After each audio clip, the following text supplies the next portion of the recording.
We're about to stop at the petting farm where friendly goats and many other farm animals are waiting to greet you. This stop, Beacon Hill Park. Oh, here we go, the petting zoo on the right-hand side. See the kids are feeding the ducks there on the left. The winter months, you can hardly see the grass through the back. Oh, there's so many ducks being fed by the kids. Like I said, the popular spot in the park on the right-hand side of the petting zoo. Of course, the most popular spot is the most popular spot. It's just up ahead on the right, the goat pen. In the spring, there's literally hundreds of little baby goats in there. Way like some right here, play about the baby goats. Here we are here to stop the Beacon Hill Park, folks. I pull in a little tighter with that car parked right out on the road. People coming down, and for your own safety, folks, please remember that foot stop. That gives me a heads up when you're getting out. Goodbye. Alright, shut the back door and away we go. Now I want to give you the heads up, and it's going to be over your left-hand shoulder as we exit Beacon Hill Park. You're going to see the world's tallest freestanding totem pole. I'm not going to tell you much more about that. I'll let the narrator do that. Also, keep your eyes out for little black-tailed deer. Quite often they're in this tall grass, eating all the protected little flowers. Again, over your left-hand shoulder.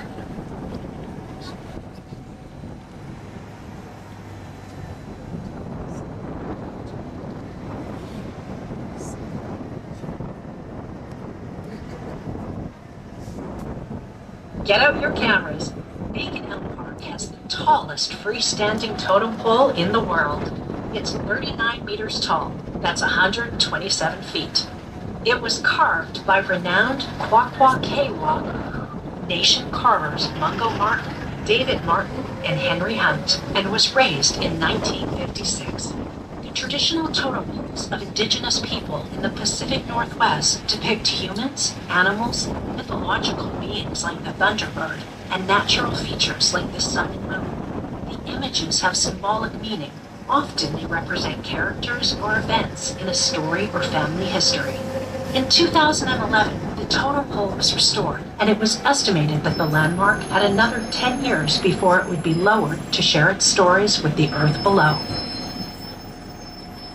Right there behind that tree, you'll see a black-tailed deer. It's kind of hard to see. Yep. 2 o'clock. Anyway, to be classified as a true native totem pole, you have to be carved out of one piece of wood. The original tree that covered for part B, the original tree that little sucker was carved from, well, it was 147 feet tall. I'll show you some more totem poles towards the end of this tour.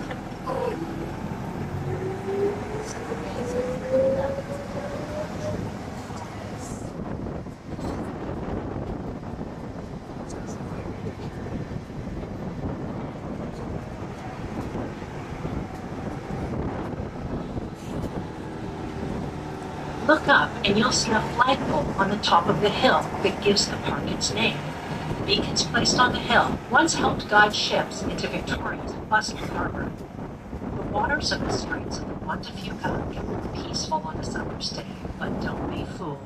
Vancouver Island's rugged coastline used to be so dangerous for ships that people call it the graveyard of the Pacific. You'll soon see 2 monuments that link Victoria with the whole world. One marks the start of one of the world's longest highways. The Trans-Canada Highway starts right here and continues to the mainland. It even includes a ferry as part of the highway.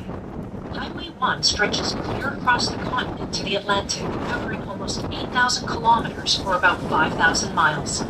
Nearby, you'll see a statue honoring a true Canadian hero, Terry Fox.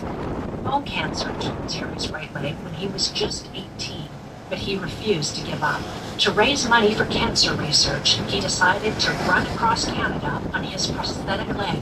Terry planned to end his marathon, where the monument stands today. He completed over 5,000 kilometers, or 3,300 miles, before his cancer spread. That tragedy took his life, but his spirit lives on. Every year, people around the globe participate in the Terry Fox Run, the world's largest one-day fundraiser for cancer research. Well, that run that takes part all over the world now, over 75 countries take part in that. So far, they've raised in excess of $750 million. Charities for cancer research. We're now making our way past the west side of Beacon Hill Park. Some see Beacon Hill Park as a testament to Governor James Douglas's generosity. But during the colonization of this region, he was actually required to set aside park space by the British government. Today, Beacon Hill Park is the jewel in Victoria's beautiful crown. Locals and visitors alike come here to unwind, explore, and play. Beacon Hill Park teems with wildlife, including turtles lounging on logs and dabbling mallard ducks. If you look up to the trees above, you may even catch a glimpse of the nesting great blue heron. They didn't see the turtles on the log. Later on today, they'll all get shoved off there by the ducks. Right now, the turtles are went to the Malibu Walk. Morris had a good acre lake there. You see a little small bridge. That little small bridge is very, very popular with wedding parties. Wedding parties can come on top of that bridge and get their pictures taken. Wedding party or two with that turn. Now, coming up on the left-hand side of the bus, you can see a red brick building. This is the very first schoolhouse ever built of brick in British Columbia. Still is going today. This school dates back to the late 1800s. This is South Park School. Some little Ireland's be out there running around like crazy. There's my next one.